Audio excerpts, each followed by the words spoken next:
दोस्तों नमस्कार। VK knowledge electrical में आप सभी का स्वागत है। इलेक्ट्रिशियन थ्योरी के मल्टीपल चॉइस क्वेश्चन लेकर हम एक बार फिर उपस्थित हैं। दोस्तों मिक्स क्वेश्चनों की सीरीज़ अपन ने स्टार्ट कर रखी है और ये मिक्स क्वेश्चन सीरीज संख्या 54 है। इससे पहले मिक्स क्वेश्चनों की 53 सीरीज हम अपलोड कर चुके हैं। जैसा कि आप सभी जानते हैं प्रत्येक सीरीज में 25 क्वेश्चन होते हैं। अपने आज की इस सीरीज में भी 25 क्वेश्चन होंगे। सभी क्वेश्चंस को लास्ट तक आप ज़रूर देखें। दोस्तों चैनल पर नए हो या चैनल आपने अभी तक सब्सक्राइब नहीं किया तो आप चैनल को सब्सक्राइब करें, नोटिफिकेशन के लिए बेल आइकन को प्रेस करें, अपने फ्रेंड्स को चैनल शेयर ज़रूर करें। दोस्तों ये व्हाट्सएप पे एक पेपर भेजा था मुझे, उसमें 100 क्वेश्चन थे, तो उसकी 4 सीरीज़ हमने बनाई 25-25 क्वेश्चन की। इसके बाद जो भी सीरीज स्टार्ट होगी यानी मिक्स क्वेश्चन सीरीज नंबर 55, उसमें आप सभी ने जो व्हाट्सएप पे मैसेज किए हैं, जो क्वेश्चन आप लोगों ने एक एक दो दो क्वेश्चन पूछे हैं, उनसे बनेगी। यानी 55-56 अब जो भी नेक्स्ट सीरीज आएगी उसमें आप सभी के क्वेश्चंस भी आएंगे। दोस्तों सभी क्वेश्चंस को लास्ट तक आप ज़रूर देखें। वीडियो को अभी से कर दीजिए लाइक और वीडियो दोस्तों को शेयर ज़रूर कीजिएगा। चलिए दोस्तों आज के क्वेश्चन से अपन स्टार्ट करते हैं। क्वेश्चन 1326 से है, अपने आज के 1350 तक ये जाएंगे कि आमतौर पर निम्न में से किसे एक वितरण प्रणाली में उपयोग नहीं किया जाता। दोस्तों ध्यान दीजिएगा, नहीं किया जाता ये पूछा है, यानी डिस्ट्रीब्यूशन सिस्टम कौन सा नहीं है, बहुत इंपॉर्टेंट चीज़ पूछी है। देखिए 3 फेज 3 वायर डिस्ट्रीब्यूशन में सबसे ज़्यादा होता है। मान लीजिए अगर क्वेश्चन भी आ जाए कि डिस्ट्रीब्यूशन सिस्टम में मैक्सिमम यूजेज किसका करते हैं हम, तो 3 फेज 4 वायर ही करना है। और एक रेजिडेंशियल एरिया में डिस्ट्रीब्यूशन सिस्टम कैसा होता है, तो 3 फेज 4 वायर ही करना है, आपको ध्यान दीजिए। अब है दूसरा 3 फेज 3 वायर, तो ये भी काम में लेते हैं। सिंगल फेज 3 वायर भी काम में लिया जाता है, ध्यान दीजिएगा। सिंगल फेज 2 वायर तो होता ही होता है। सिंगल फेज 3 वायर में कौन सा होगा, फेज, न्यूट्रल और तीसरा है अर्थ की कंटिन्यूटी कंडक्टर, ठीक है। और जो डी ऑप्शन है सिंगल फेज 4 वायर, ये नहीं होता। ये किसी भी जगह पर आपको नहीं मिलेगा देखने को कि एक ही फेज हो जिसमें तारें चारों, ऐसा संभव नहीं है। तो ए बी सी इनका उपयोग करते हैं, डी ऑप्शन उपयोग में नहीं आता। नेक्स्ट क्वेश्चन है प्रोत्कर्षों के मामले में निम्न में से कौन सी डिवाइस सप्लाई को रोक देगी। देखो प्रोत्कर्ष बोलते हैं सर्ज को। कौन सी ऐसी डिवाइस है जो सप्लाई को इंटरप्ट कर देती है या यूँ मान लीजिए कि ट्रिप कर देती है। प्रोत्कर्ष को इंग्लिश में बोलते हैं सर्ज। सर्ज को अपनी भाषा में अपन बोल सकते हैं कि क्षणिक इफेक्ट जो आते हैं, तत्काल प्रभाव के कारण वोल्टेज में अचानक वृद्धि हो जाना, जैसे लाइन में तड़ित की वजह से, लाइटनिंग की वजह से ओवरहेड लाइन में हो जाता है, तो वो सर्ज कहलाता है, ठीक है। तो इन सब में देखिए सुरक्षा युक्ति के बारे में हम बात करें तो दिए गए ऑप्शन में से सर्किट ब्रेकर, हिंदी में परिपथ वियोजक जिसको लिखा है, इंग्लिश में हम लोग इसको सर्किट ब्रेकर बोलते हैं। तो सर्किट ब्रेकर वो डिवाइस है जो ट्रिप करवा देगी। देखिए आइसोलेटर तो वैसे भी किसी प्रकार की सुरक्षा युक्ति नहीं है। अर्थिंग हमें लीकेज से बचाव करती है, तो डी रहेगा इस क्वेश्चन का आंसर भी। नेक्स्ट अपना क्वेश्चन, परिपथ वियोजक की वियोजन क्षमता आमतौर पर किस में व्यक्त की जाती है। दोस्तों दो तरह के क्वेश्चन है, मैं आपको बता दूं, ध्यान दीजिएगा। हालांकि आजकल एग्जाम के लिए जो बोर्ड होता है वो इस तरह के क्वेश्चन को नहीं मानता है, फिर भी हम दो इसके उत्तर पढ़ेंगे। देखिए वियोजन क्षमता को इंग्लिश में बोलते हैं ब्रेकिंग कैपेसिटी। ब्रेकिंग कैपेसिटी जो है वो सर्किट ब्रेकर की वो किलो एम्पियर में होती है। लेकिन अगर बात करें हम विदारण क्षमता की, अगर हिंदी में शब्द होता विदारण क्षमता, इसको इंग्लिश में हम लोग बोलते हैं रप्चरिंग कैपेसिटी, तो वो होती है MVA में, मेगा वोल्ट एम्पियर में। देखिए अभी हम लोग इसके क्वेश्चन में ए ऑप्शन की ओर जाएंगे। हालांकि इस तरह का क्वेश्चन कई सारे एग्जाम में आ चुका है, लेकिन वो इनका मेगा वोल्ट एम्पियर यानी MVA मानते हैं, जिस पर आप लोग ऑब्जेक्शन कर सकते हो। ब्रेकिंग कैपेसिटी, रप्चरिंग कैपेसिटी दो अलग अलग चीज़ें हैं। वियोजन क्षमता, विदारण क्षमता दो अलग अलग होते हैं। नेक्स्ट अपना क्वेश्चन, आवेश की यूनिट क्या है। बड़ा सिंपल है, आवेश को अपन चार्ज बोलते हैं इंग्लिश में, और चार्ज जो है वो क्यू से दर्शाते हैं, कूलाम में होता है, राइट। इजी क्वेश्चन है, इस पर ज़्यादा बात करने की ज़रूरत ही नहीं है। अगला अपना क्वेश्चन है कि किसी विशुद्ध धारिता पर प्रत्यावर्ती विद्युत वाहक बल इस प्रकार लगाया गया कि उसका धारितीय प्रतिघात 10 ओम हो जाए। यदि फ्रीक्वेंसी को दोगुना कर दें तो उसका रिएक्टेंस कितना हो जाएगा।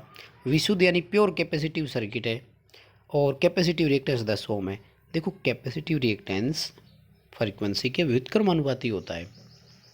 इन्वर्सली प्रोपोर्शनल फ्रीक्वेंसी होता है वो। जब फ्रीक्वेंसी बढ़ेगी तो कैपेसिटिव रिएक्टेंस घटेगा और वो कितना हो जाएगा, 5 ओम हो जाएगा। क्वेश्चन का आंसर अपना सी रहेगा। नेक्स्ट क्वेश्चन है कि किसी भी डीसी मशीन में फुल पिच वाइंडिंग हम किसे कहते हैं? फुल पिच तब कहते हैं जब वाइंडिंग पिच और पोल पिच बराबर हो। अगर वाइंडिंग पिच पोल पिच से अधिक हो तो ये लॉन्ग पिच कहलाती है। वाइंडिंग पिच पोल पिच से कम हो तो ये शॉर्ट पिच वाइंडिंग कहलाती है। अगला अपना क्वेश्चन, एक विद्युत चुंबक में चुंबकीय सामर्थ्य हम कैसे परिवर्तन कर सकते हैं? देखिए, इलेक्ट्रोमैग्नेट जो है उसकी मैग्नेटिक स्ट्रेंथ, टर्न की संख्या दिए गए धारा के मान पर निर्भर करती है।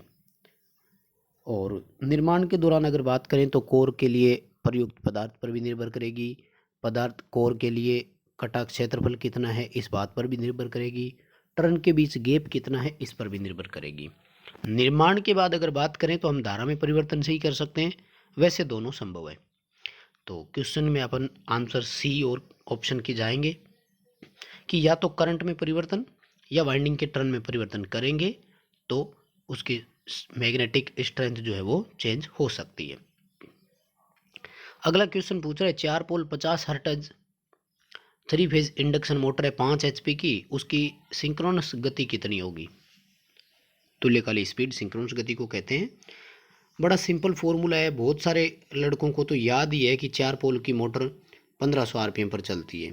ठीक है, F × 120 बटा पोल फॉर्मूला लगाएंगे।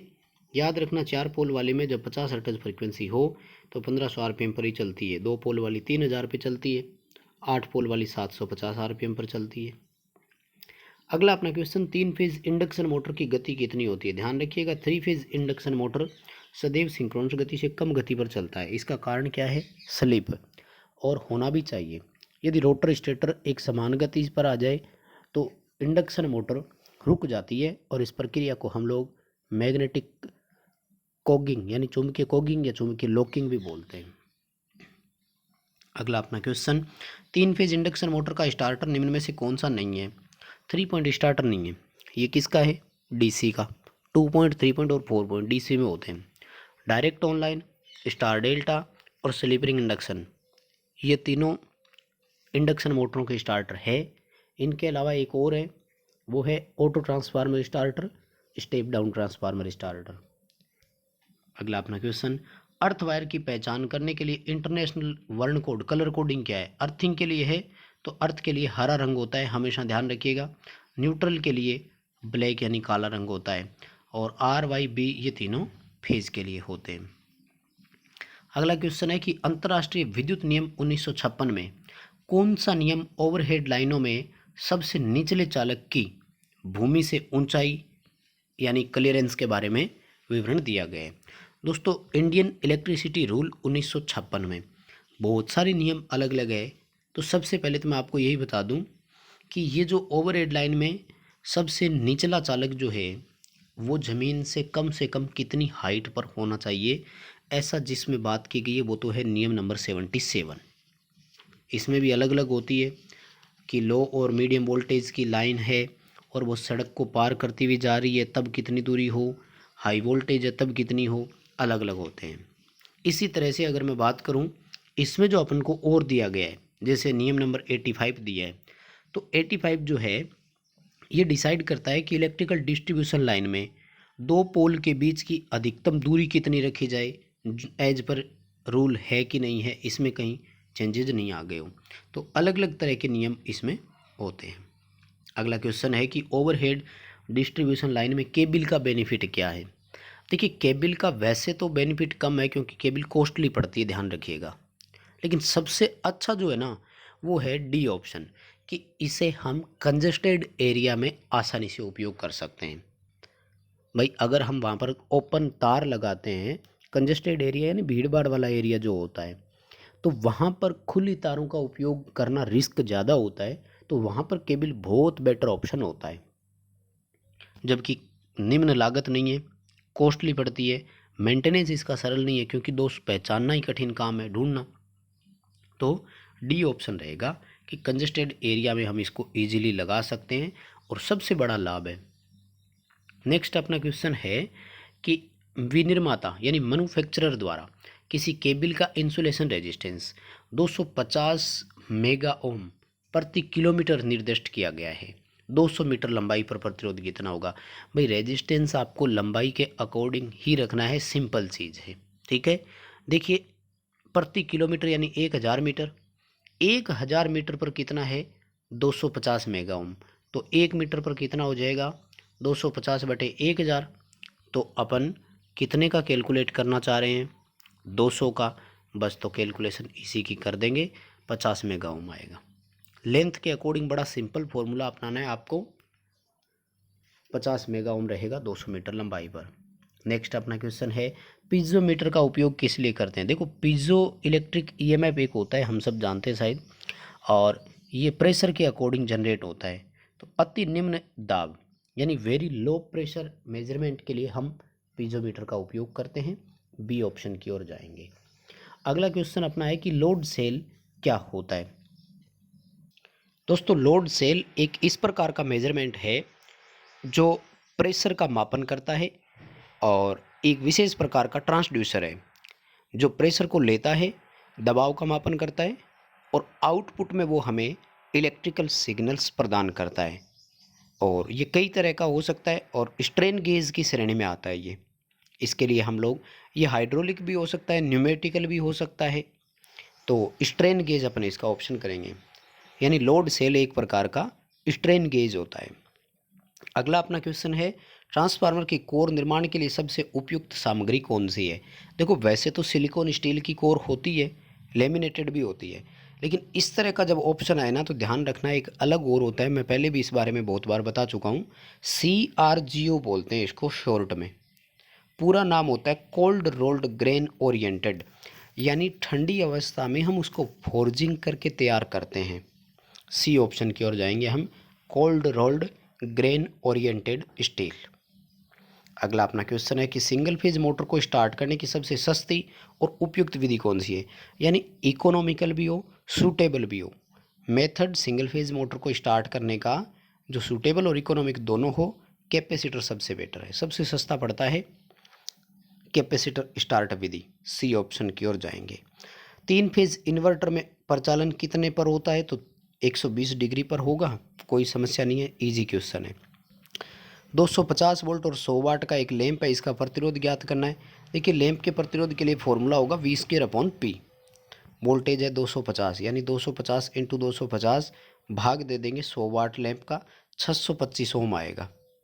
अगला क्वेश्चन अपना, कोई डीसी शंट मोटर हल्के भार पर चल रही है, यदि इस समय इसकी फील्ड वाइंडिंग ओपन हो जाए तो क्या होगा? दोस्तों बहुत बार बता चुका हूँ मैं, हल्का भार है। हल्का भार मतलब ज़्यादा टॉर्क की आवश्यकता तो है नहीं। तो जैसे ही मोटर में फ्लक्स जीरो होगा तो गति अनंत यानी उच्च स्पीड हो जाएगी, क्योंकि डीसी मोटरों की गति फील्ड फ्लक्स के व्युत्क्रमानुपाती है। ध्यान से सुन लीजिएगा, 3 उत्तर होते हैं इसके।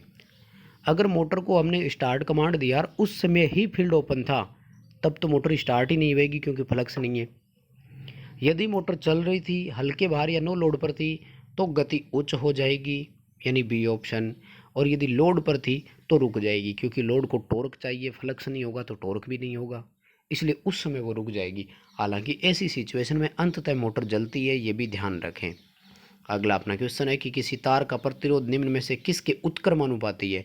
ध्यान दीजिएगा, उत्क्रमानुपाती को इंग्लिश में बोलते हैं इन्वर्सली प्रोपोर्शनल या रिसिप्रोकल, यानी व्युत्क्रमानुपाती, विलोमानुपाती वो पूछ रहा है। तो प्रतिरोध के बारे में हम सब जानते हैं, वो क्रॉस सेक्शन एरिया के व्युत्क्रमानुपाती है, लंबाई के समानुपाती है। अगला अपना क्वेश्चन, यदि 5 millihenry, 4.3 millihenry, 6 millihenry के 3 इंडक्टर समांतर में जुड़े हो तो कुल इंडक्टेंस कितना होगा? समांतर में इंडक्टेंस और रेजिस्टेंस घटता है जबकि कैपेसिटेंस बढ़ता है। यानी समांतर क्रम में इंडक्टर और रेजिस्टर अपने न्यूनतम मान से भी न्यूनतम होते हैं, जबकि समांतर क्रम में कैपेसिटर अपने उच्चतम मान से भी उच्च होता है। अभी सबसे कम कौन सा है? 0.6 मिली हेनरी। इसका मतलब अपना ये मान 0.6 मिली हेनरी से भी कम होगा। नेक्स्ट अपना क्वेश्चन, निम्न में से किस उपकरण में धारा के उसमें प्रभाव का उपयोग करते हैं। हीटिंग इफेक्ट किस में होगा? Electrical furnace. फर्नेंस को हिंदी में बोलते हैं भट्टी। तापीय भट्टी जो है ये तापीय सिद्धांत पर, उसमें सिद्धांत पर ही काम करती है। मोटर, जनरेटर और ट्रांसफार्मर ये तीनों चुंबकीय सिद्धांत पर आधारित होते हैं। अगला अपना question, squirrel cage induction motor की गति कैसे कंट्रोल कर सकते हैं? फ्रीक्वेंसी से भी बदल जाती है, पोल से भी बदल जाती है, वोल्टेज से भी बदल जाती है। डी आएगा उपरोक्त सभी। मोटर की गति फ्रीक्वेंसी के समानुपाती, पोल की संख्या के व्युत्क्रमानुपाती, वोल्टेज के एक तरह से समानुपाती है। मिलने वाली वोल्टेज अगर कम होती है तो मोटर धीमे चलने लग जाती है। तो बस दोस्तों आज की सीरीज में इतने ही क्वेश्चन है। क्वेश्चन एक्सप्लेन करने का तरीका पसंद आया हो तो वीडियो को लाइक ज़रूर कर देना, अपने दोस्तों को भी आगे इसे फॉरवर्ड ज़रूर कर देना। अब नेक्स्ट सीरीज में आपके क्वेश्चन आएंगे जो व्हाट्सएप पे आप लोगों ने सेंड किए थे।